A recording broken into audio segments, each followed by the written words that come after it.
While the stock market at large sprang back in early April, REalloys took it a step further, rocketing over 50% from its lows.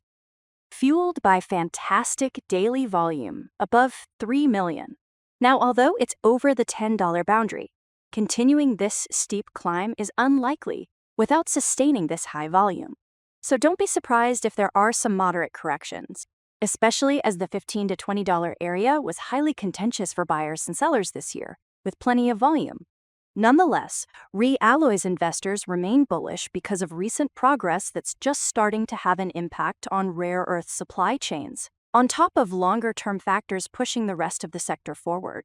That's because REalloys signed a non-binding agreement with U.S. Critical Materials Corp. To secure up to 10% of production from the Sheep Creek deposit in Montana, considered the highest-grade rare earth deposit in the United States. This resource contains key heavy rare earth elements, like dysprosium and terbium, which are essential for advanced defense systems such as fighter jets and missile guidance. The agreement also outlines potential collaboration on financing, equity participation, and government engagement with the goal of establishing a fully domestic, China-free supply chain.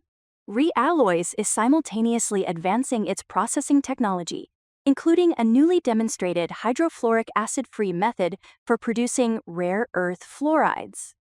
This innovation eliminates one of the most hazardous chemicals traditionally used in the industry, improving safety, lowering costs, and simplifying regulatory compliance while maintaining production quality, allowing for more scalable and environmentally sustainable rare earth processing in North America.